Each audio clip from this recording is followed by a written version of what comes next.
Mga kapatid, isa na naman pong magandang tanghali po sa inyong lahat. Ayan po. Andito na naman po ang inyong abang lingkod na si Lola Inday sa aming tiris na payak. Ayan, mga halaman ko na naman po ang nakabalandra dyan. Nawa po ay hindi po kayo magsawa sa aking mga halaman. Maganda po itong mga halaman, mga kaibigan, sa ating mga mata kasi malamig po yung mga kulay green, nakaka-relax po ang ating mga mata. Ano po, so purihin po ang ating Diyos dahil ang Diyos ay napakabuti, ang Diyos ay dakila, ang Diyos ay banal, ang Diyos ay makapangyarihan sa lahat. Nawa po ay patuloy na tayo ay gabayan, patnubayan ng ating Panginoon kahabagan sa bawat araw.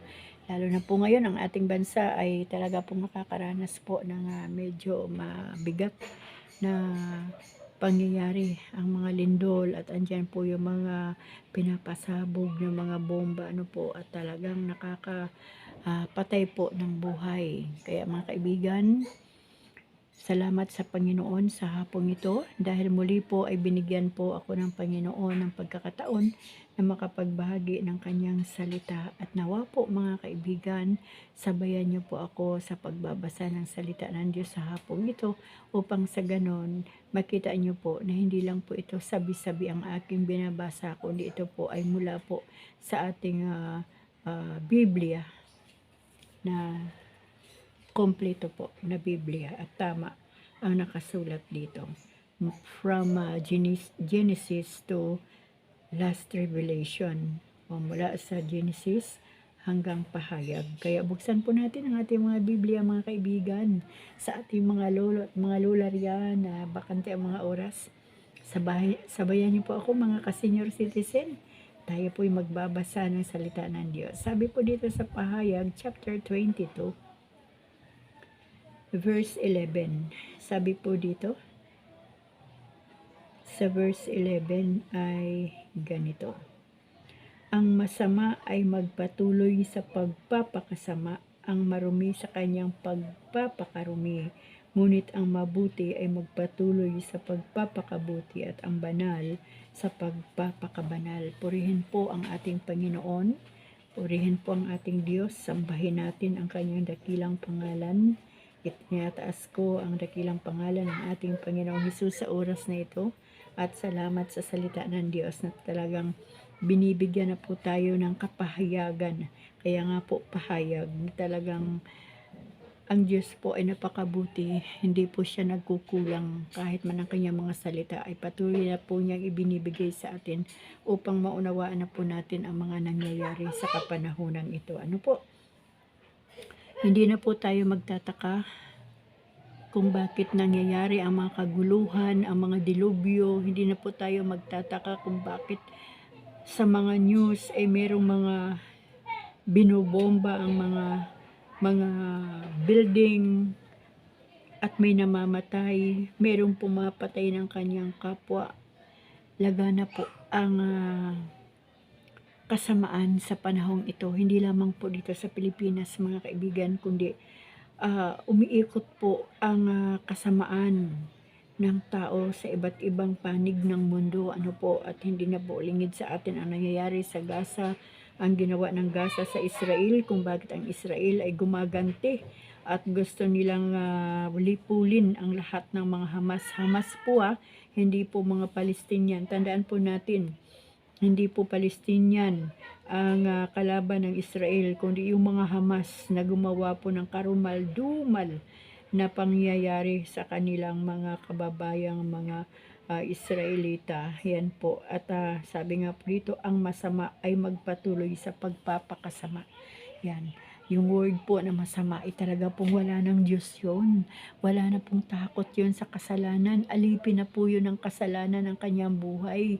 Na kung ano lang po ang kanyang gusto, ay yun po ang kanyang gagawin.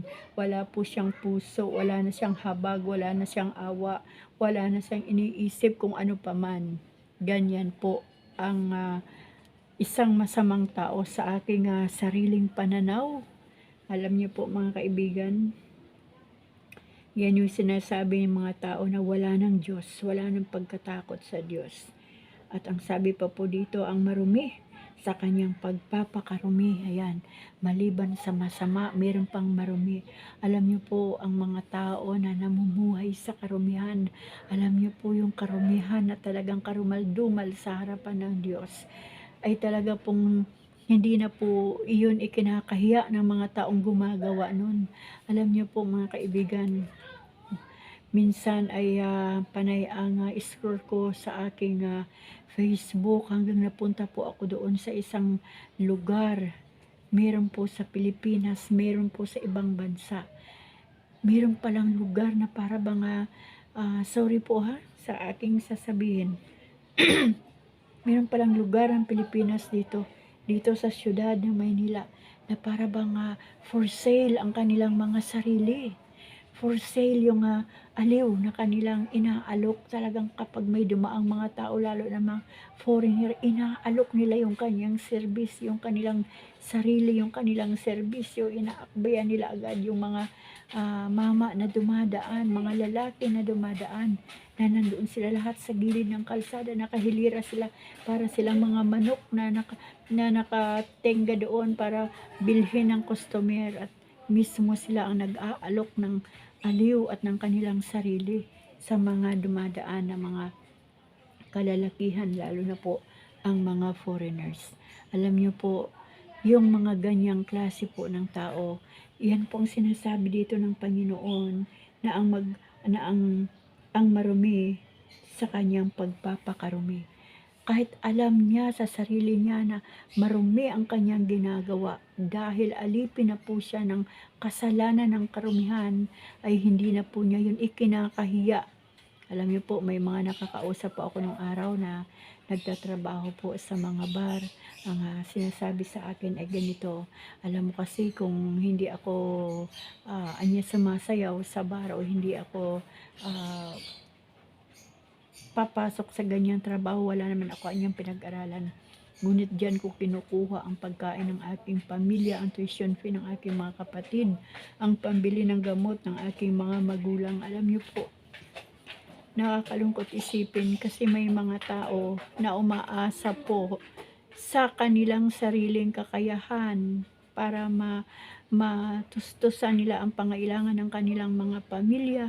Ngunit kung alam lang ng mga taong ito na meron tayong isang Diyos na pwedeng tumustos ng lahat ng ating pangailangan. Ngunit yun nga po ang sinasabi ko kahapon sa aking naibahagi na salita ng Diyos, na kapag alipin na ang isang tao ng kasalanan, ay magpapatuloy ang kanyang pagkakasala sa harapan ng Panginoon, at hindi niya na po yun iisipin kung marumi ba ito o hindi. Ang mahalaga ay nakakaraos sila, nabubuhay sila.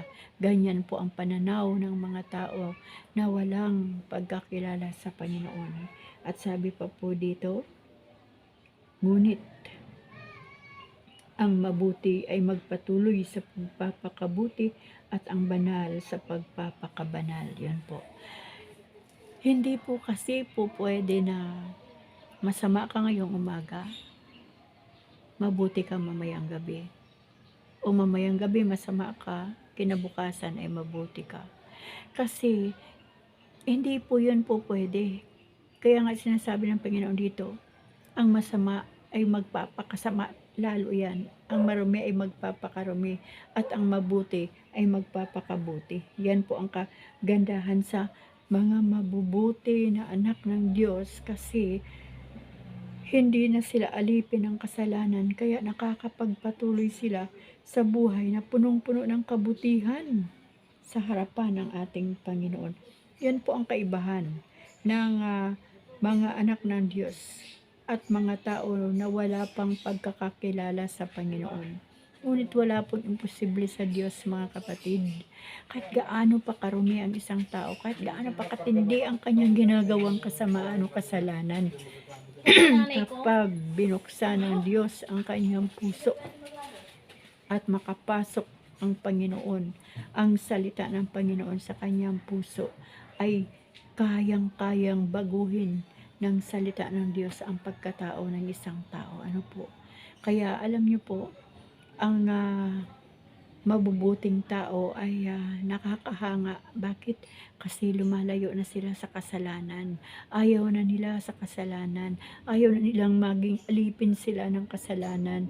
Yung mga banal ay nagpapakabanal. Ayaw nilang marumihan sila. Ayaw nilang maging masama sila. Ayaw nilang magkaroon sila ng bayad ng kasalanan sa buhay nila. Kasi gusto nilang magpakabanal. Gusto nilang magpakabuti. Alam niyo po, nakakatuwa pong isipin na may mga anak ng Diyos na nagpapatuloy sa kabutihan at patuloy na gumagawa ng bagay upang mapabanal ng Diyos ang kanilang mga buhay. At saan po pupunta yung mga mabubuti at nagpapatuloy sa kabutihan at hinahangad ang kabanalan? Saan po ba tutungo ang mga anak ng Diyos ng ganun ang karakter? Di po ba sa kaharian ng Panginoon? Makakamtan po nila yung putong ng kaligtasan, ang buhay na walang hanggan. Ano po? Ngunit dito po sa mga masama at lalo pang nagpapakasama, ang marumi at lalo pang nagpapakarumi. Alam niyo po, nakakalungkot isipin na kung biglang dumating ang Panginoon o biglang dumating ang kamatayang pisikal sa kanilang mga buhay at datnan sila sa ganong uri ng kanilang pamumuhay o pag-uugali, pagkatao, yan po ang talagang 100% po ay talagang ang tungo po nila ay sa dagatang apoy ng impyerno. Hindi nakapagsisi, hindi nakilala ang Panginoong Jesus bilang Panginoon, Diyos at tagapagligtas, at hindi nagkaroon ng totoong relasyon sa Diyos. Kung iisipin natin, bakit pa may mga taong masasama? Bakit may mga taong nagpapatuloy sa karumihan?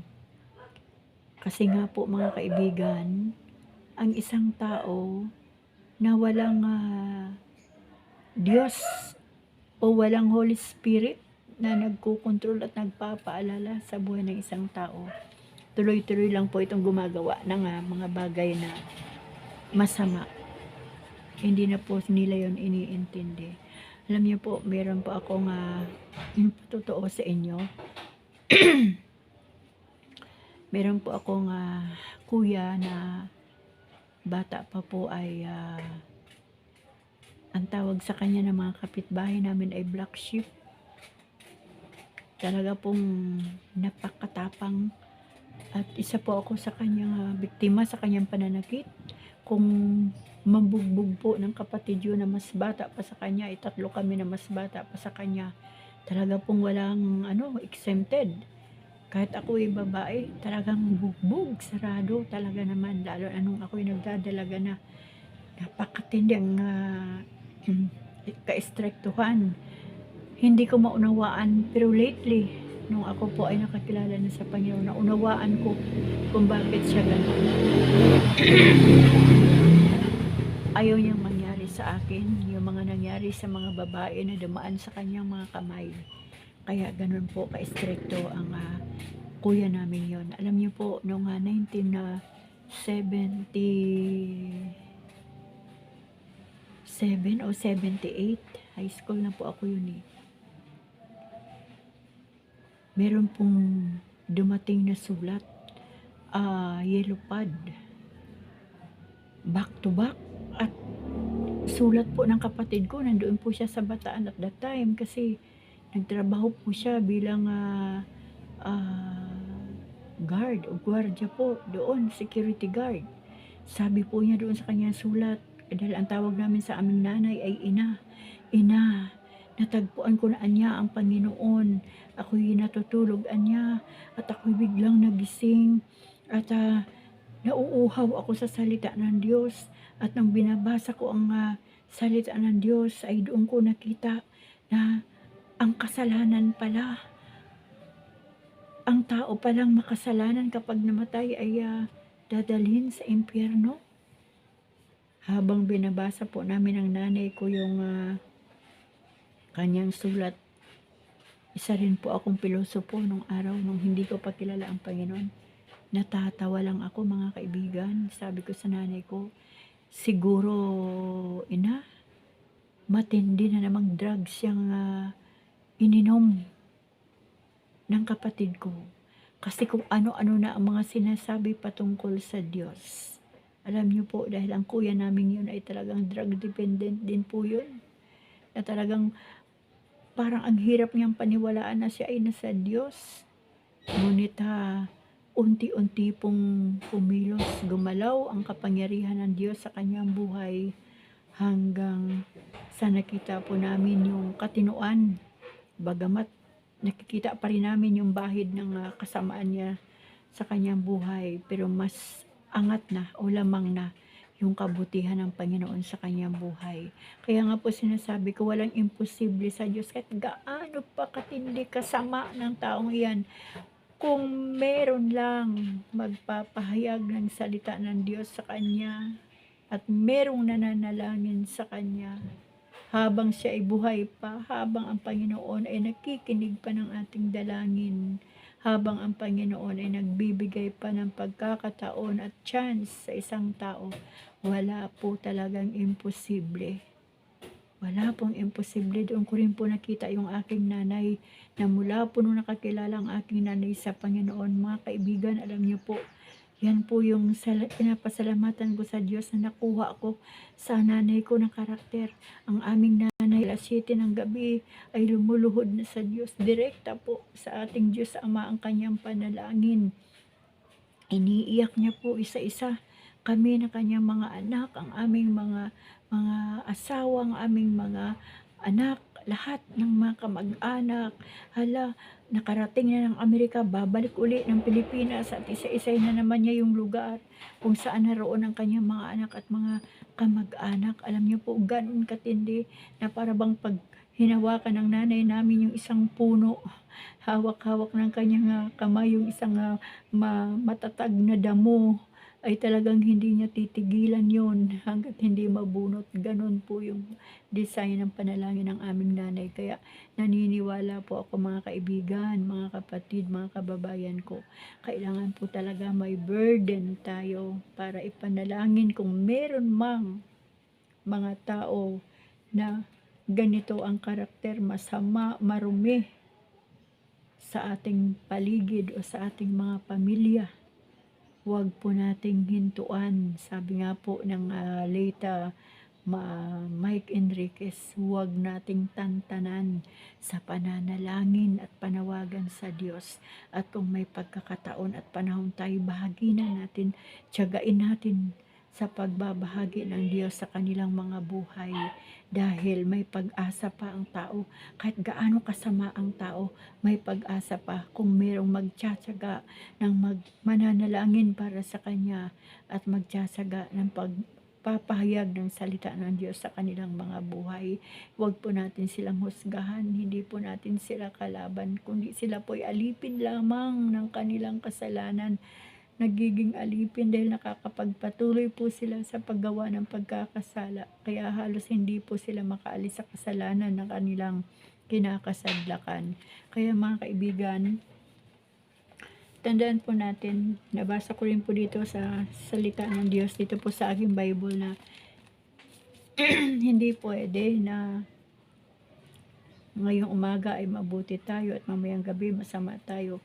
Kaya nga po sinasabi ng Panginoon dito, ang masama ay magpapakasama na lang at ang marumi ay magpapakarumi, ang mabuti ay magpakabuti na at ang banal ay magpapakabanal. Ano po? So, salamat sa Panginoon sa mga buhay ng mga anak ng Diyos na patuloy na namumuhay sa kabutihan gamit ang kanilang pananampalataya sa Diyos at ang kahabagan ng Diyos, kaya nila nagagawa ang magpakabuti. At doon naman po sa mga gumagawa ng kabutihan na iniisip na sila'y maliligtas dahil gumagawa sila ng mabuti, na kahit wala silang tamang relasyon sa Panginoon at wala silang tunay na pananampalataya sa Diyos, ay maliligtas sila. Hindi po yun ang sinasabi ng Panginoon. ang daan patungo sa kaligtasan ay walang iba kundi ang ating Panginoong Hesus lamang. Kahit gumawa man po tayo ng milyon-milyong kabutihan, mga kaibigan, at kung wala naman si Kristo sa buhay natin, wala naman tayong tamang relasyon at tunay na pananalig sa Diyos, hindi rin po makakamtan ng isang taong gumagawa ng mabuti ang kaligtasan. Kaya mas napakaganda po yung gumagawa ka na ng mabuti, anak ka pa ng Diyos, o di po ba? At doon sa panahon na natapos na yung misyon mo dito sa mundo, ay dadalhin ka na ng Panginoon sa kanyang kaharian. Parang napakasarap imagine niyo, anak, halika na. Pumasok ka na dito sa aking kaharian at ito na yung tahanan mo, di po ba? Kasi sabi rin ng Panginoon sa kanyang salita, di ba, ipaghahanda niya tayo ng ating mga tahanan sa langit. At sa bawat ginagawa nating kabutihan dito sa mundo, kapag tayo ay totoong mga anak ng Diyos at patuloy tayong gumagawa ng kabutihan dito sa mundo, ito po yung nagbe-build ng ating bahay sa langit, yung mga kabutihan na ating ginagawa dito sa lupa. At ang Diyos po ang naghahanda ng ating tahanan doon sa langit. Grabe no, mga kaibigan. Yun po ang pangarapin natin. Kaya kung nagiging mabuti po tayo sa panahong ito, tapos tama po ang ating pananalig kay Kristo at tama ang ating relasyon sa Diyos at namumuhay tayo sa biyaya ng salita ng Panginoon, ay patuloy na po tayong magpakabuti. Kumbaga sa mga grades, taasan pa natin. Kung may 100%, baka pwede pang 100.1%. Na kumbaga, sabi nila, kapag masyado ka ng mabait, Lord, kuhanin mo na. Kasi masyado ng mabait ang taong ito, pero yun ang nais ng Diyos. At kapag ang tao po ay talagang nakikita na at tinatamasa na sa kanyang buhay yung kabaitan na nagmumula sa Panginoon dahil sa pagtuturo ng Diyos ng kanyang salita sa buhay ng bawat isa, pumapasok na po doon ang tao sa kabanalan. Kaya naging mabuti ka, tapos ito papunta ka na sa kabanalan. Aba, Diyos ko po, Lord, salamat kapag ganun po ang naramdaman at naranasan na ng isang tao. At doon naman po sa mga taong masama, sa mga taong gumagawa ng marumi o karumihan at nagpapakarumi at nagpapakasama, ay wag po natin silang tantanan sa ating panalangin. Ano po, alam niyo po, pag naririnig ko yung mga patutuo ng mga Palestinian, ng mga Iranian na sila'y nakakilala sa Panginoon, o di po ba, walang imposible sa Diyos mula po doon sa simula na hindi nila kinikilala si Jesus Christ. Ngunit dumating ang punto may nagtiyaga ng mga tao sa kanila para ibahagi ang salita ng Diyos. May mga tao, may mga misyonaryo at mga tao na talagang malakas ang loob na ibinigay ng Diyos. Patay kung patay, putulan na sila ng liig. Ang mahalaga, maibahagi nila sa mga Iranian, sa mga Palestinian, sa mga Muslim ang salita ng Diyos, ay hindi po sila natatakot at purihin ang Panginoon. Dahil marami pong nakakilala ng mga lahi ng mga Muslim, kahit man ang mga Israelita na hindi tumanggap kay Jesus Christ, ay maraming tumanggap at kumikilala sa ngayon. Even yung mga Iranian at yung mga iba't ibang mga lahi po ng mga Muslim, ay talagang mayroon pong nakakilala sa ating Panginoong Hesus. Tinanggap ang Panginoong Hesus bilang kanilang Diyos, Panginoon at tagapagligtas. Kung yung mga Muslim nga, mga kaibigan, kumikilala kay Kristo, nakakakilala kay Kristo, how much more pa po ang mga Pilipino, di po ba? Ang ating salita ay Tagalog. Alam niyo po, kapag tayo po ay hindi sanay mag-English, na buong buhay natin ay hindi tayo nag-i-English, kapag kaharap na natin ang mga foreigner at ating nais na babahagi na ng salita ng Diyos, minsan meron tayong takot, may kaba tayo, may pag-alinlangan tayo kasi baka mali yung grammar natin. Pero kapag andyan na po, kumbaga harap-harapan na, hindi mo natitignan kung foreigner yan, ano naman kung marunong siya mag-English at ikaw ay kunti lang ang English mo. Tutulungan po tayo ng Holy Spirit na bigyan din tayo ng English at ating maipahayag ang salita ng Diyos sa mga hindi marunong magtagalog. Ano po? At ako po ay talagang Tagalog na Tagalog po ako. Yan po ang aking paborito, ang ating sariling wika, ang ating Tagalog. Kaya nga po, puro Tagalog ang aking ginagamit po dito sa aking YouTube channel. Kaya mga kaibigan, ang panahon pong ito ay hindi po panahon ng pagpapahinga ng mga Kristiyano.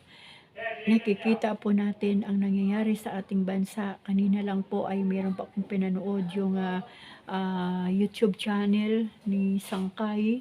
Ang sabi doon ay magkakaroon, parang may mga balak o plano na guluhin ang ating bansa at nakaalirto daw ang buong bansa dahil nga po sa nangyari na pangbobomba doon sa isang school sa Mindanao. Alam niyo po, tapos andyan pa yung lindol na hanggang ngayon ay yumayanig yung lupa doon sa lugar ng Surigao, sa iba't ibang bahagi ng Surigao. Di po ba, ang tignan po natin dito ngayon ay ito, ang atin pong tignan. Malapit na pong dumating ang Panginoon. Kaya, ang kailangan po natin ay magpakatibay.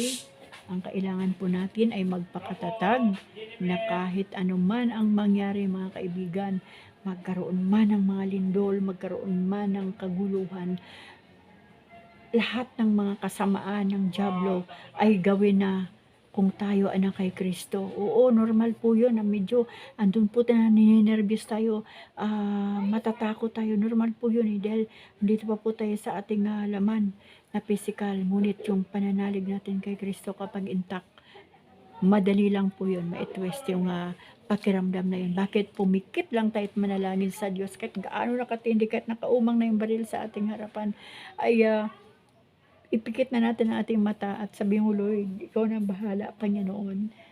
Andito na ako, Panginoon, sa iyong harapan. Iligtas mo kami. Alam niyo po, yung simpleng salita ng panalangin po ay talagang mabisa po yan kapag tayo po ay nandoon na sa sitwasyon ng panganib. Alam niyo po, nung araw, marami pong kaguluhan na dumating sa aming mga pamilya doon sa lugar na aming pinagmulan. Talaga pong matindi na kaguluhan, mga baril, mga kung ano-anong mga armas. Ngunit salamat sa Diyos dahil ang Diyos po ay napakabuti. Alam ng Diyos ang ating future. Kaya po inilayo niya po tayo sa kapahamakan dahil meron po tayong gagawin para sa ating Diyos at para sa ating mga kapwa-tao. Kaya lagi lang po tayong magpasalamat sa Panginoon. At kung ano man po yung kakayahan ng ating mga buhay na ilabigay ng Panginoon. Ako nga po ay talagang sabi ko, Lord, ikaw na talaga, Panginoon, ang bahala sa akin kasi hindi naman po ako nag-aral ng pagkapastor. Tulungan niyo po ako kasi baka merong nakakita ng aking YouTube channel ay may mapindot sila. Gusto ko pong ipahayag ang iyong salita para po kung sino man ang makarinig ay makaranas din ng kaligtasan na gaya po ng ginawa mo rin sa buhay ko at sa ating mga pamilya.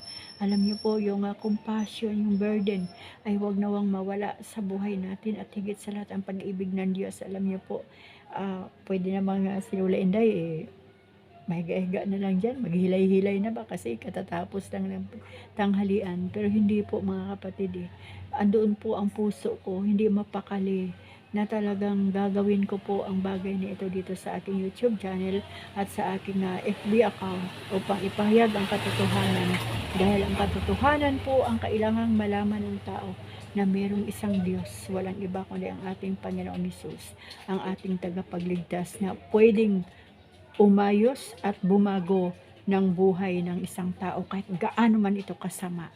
Kaya salamat sa Panginoon, salamat sa Diyos at buhay pa yung mga gumagawa ng kasamaan, buhay pa yung mga gumagawa ng karumihan, buhay pa yung mga tao na hindi pa nakakilala sa Panginoon at sa pamagitan ng salita ng Diyos at sa buhay ng mga tao na tinawag ng Panginoon, may puso sa pagbahagi ng salita ng Diyos ay gagamitin po ang kanilang mga buhay para po matagpuan ang buhay ng mga taong ito at maipahayag ang katotohanan ang salita ng ating Diyos upang mawala po sila sa pagkaalipin ng kanilang kasamaan. Ang kasamaan po ay kasalanan upang mawala po sila o makaalis sila sa gapos ng pagkaalipin sa kanilang mga buhay ng kasalanan. Kaya yun lang po mga kaibigan, patuloy po natin ipanalangin ang ating bansa dahil talagang andyan po ang iringan doon po sa West Sea ba yan? O Philippine Sea. Ayan, sorry naman po dahil hindi ko po masyadong napapanood ko lang po yan, nadadaan-daanan ko lang po yan sa news o sa YouTube. Talagang nag-iiringan. Kagabi po ang news para pong ah, nakahiliran na yung 100 plus na mga barko doon. Kumbaga binakura na po ng barko yung karagatan na binigay ng Diyos ang karapatan sa mga Pilipino sa Pilipinas. Ngunit nais na agawin po ng ibang bansa. Kaya ang Diyos na po ang bahala doon. Kasi yan pong first class na langis na nandyan, yan po talaga ang pinag-iinteresa ng maraming bansa. Ngunit ang para sa mga Pilipino at ang para sa Pilipinas, ang Diyos po yan ang nagbigay, kaya ang Diyos din po yan ang magtatanggol. Pero kailangan may gagawin tayo mga kaibigan. Patuloy po nating bakuran sa pananalangin ang ating buong bansa, ang buong Pilipinas mula Luzon, Visayas, Mindanao. Bakuran din po natin ang panalangin ang ating mga militar, ang lahat ng mga militar natin. Bakuran natin ang panalangin dahil sila po yung naka-front sa labanan. Kaya kailangan po nila yung backbone. Walang iba kundi ang panalangin ng mga anak ng Diyos. Huwag po natin silang pababayaan. Ipanalangin din po natin ang ating Pangulo na bigyan siya ng Panginoon ng wisdom, knowledge, understanding at tama na kaparaanan kung paano niya lutasin ang mga nangyayaring problema ngayon sa bansa. At ipanalangin din natin ang lahat ng mga kababayan natin na nakakaranas ng takot, kaba, pangamba, agam-agam, at talagang yung nervyos na kanilang naramdaman nung araw nung Sabado ng gabi na nilindol ang buong Surigao at ang ibang bahagi pa ng Mindanao. So, ang dami po nating prayer items mga kaibigan, kaya hindi po tayo mapakali dahil marami po tayong trabaho. Unahin po natin ang kaharian ng ating Diyos upang sa ganon maunawaan po natin kung ano ang mensahe ng Diyos sa buhay natin sa bawat araw. Kaya mga kapatid, mga kaibigan, maraming salamat po sa inyong lahat. Maraming salamat sa inyong suporta. Sabi ko nga po, meron kasi nagtatanong, kailan po ba yun ang mga sayaw mo? Dahil merong mga natutuwa sa aking mga gawa-gawa lang na move na sayaw. Alam nyo mga kaibigan, sabi ko nga sa inyo nung nakaraan na baka sayaw yung matutunan nyo sa akin, hindi ang salita ng Diyos. Pero wag po kayo mag-alala, may nilagay po ako ngayong araw na ilang pirasong move lang na sayaw para naman po maaliw naman po kayo. At nawa po ang aking video dito sa YouTube, nawa po ay mapakinggan nyo palagi at nawa po ay may maitutulong po sa inyo. Salamat po sa ating Diyos. Maging handa lang po tayo palagi mga kaibigan. Bago po tayo maghihiwalay, ay ito po ang aking nais na basahin dito. Sabi po dito muli sa Pahayag chapter 22, verse 7, sabi po dito, makinig kayo wika ni Jesus. Darating na ako, mapalad ang tumutupad sa mga hulang nilalaman ng aklat na ito. Ayan, mapalad daw po ang tumutupad sa mga hulang nilalaman ng aklat na ito. So, tumutupad, ginagawa, isinasapamuhay ang salita ng Diyos at sinusunod, ginagawa ang salita ng ating Panginoon. Pero yung salitang makinig kayo, darating na ako, talagang anytime po ay pwedeng dumating ang Panginoon. Bakit? Kasi nangyayari na ang lahat ng kanyang mga babala sa muling niyang pagparito sa ating mundo. Pero wag po tayong mabahala, wag tayong matakot, wag tayong mangamba, wag tayong mag-alala. Alam niyo po, kapag biglang dumating ang Panginoon at madatnan niya tayo na patuloy na nagiging mabuti, na mabuti tayo at pumapasok tayo sa kabanalan, wala pong problema. Hindi po natin lilingunin ang mundong ito kasi excited na po tayo na makauwi sa kaharian ng ating Panginoon. Doon ang ating tunay na tahanan. Kaya mga kaibigan, mga kababayan ko, mga kamag-anak ko, mga kapatid ko kay Kristo, maraming salamat sa Diyos sa buhay nating lahat. Pagpalain po tayong lahat ng ating Panginoon. Amen.